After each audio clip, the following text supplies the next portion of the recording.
Deesa blast કેસની તપાસ શરૂ. સ્પેશિયલ ટીમે સર્કિટ હાઉસમાં અધિકારીઓ સાથે બેઠક યોજી. ડીસામાં ગેરકાયદેસર ફટાકડાની ફેક્ટરીમાં થયેલા બ્લાસ્ટ કેસની તપાસ માટે રચાયેલી સ્પેશિયલ ઇન્વેસ્ટિગેશન ટીમ એટલે કે એસઆઈટી આજે ડીસા પહોંચી હતી. આ બ્લાસ્ટમાં 21 લોકોના મોત થયા હતા. આ તપાસ ટીમે ડીસા સર્કિટ હાઉસમાં વહીવટી તંત્ર અને પોલીસ તંત્રના અધિકારીઓ સાથે પ્રાથમિક બેઠક યોજી હતી.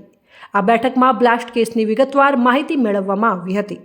ડીસામાં ગેરકાયદેસર ફેક્ટરીમાં બ્લાસ્ટ કેસ મામલે સીટના અધ્યક્ષ ભાવિન પંડ્યાએ જણાવ્યું હતું કે 21 લોકોના મોત મામલે સીટ દ્વારા તપાસ શરૂ કરવામાં આવી છે. આ ઘટના ખૂબ જ દુઃખદ છે. રાજ્ય સરકારે આ કેસ માટે સ્પેશિયલ ટીમની રચના કરી છે. મારી સાથેની આખી ટીમ આજે ઘટના સ્થળે પહોંચી પ્રાથમિક વિગતો મેળવવામાં આવી છે. આ માસથી સીટની તપાસ શરૂ કરી દેવામાં આવી છે.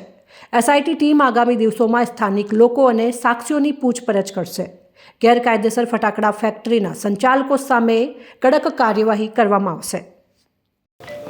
ઘટના જે બની છે, જે દુર્ભાગ્યપૂર્ણ આપણે બધા જાણીએ છીએ, એની એક તપાસ માટે રાજ્ય સરકારે સ્પેશિયલ ઇન્વેસ્ટિગેશન ટીમની એક રચના કરી છે.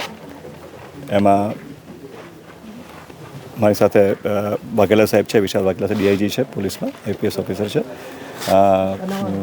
Director forensic science laboratory Sanghavi સાહેબ છે, અને મેમ્બર તરીકે ચીફ એન્જિનિયર રોડ્સ એન્ડ બિલ્ડિંગના ચીફ એન્જિનિયર છે ગાંધી સાહેબ. એ ચારની ટીમની રચના કરી છે. અને આજે અમે એની સ્થળ મુલાકાત આજે અમે કરવામાં આવી છે અને પ્રાથમિક વિગતો મેળવવામાં આવી રહી છે. અને આજથી જ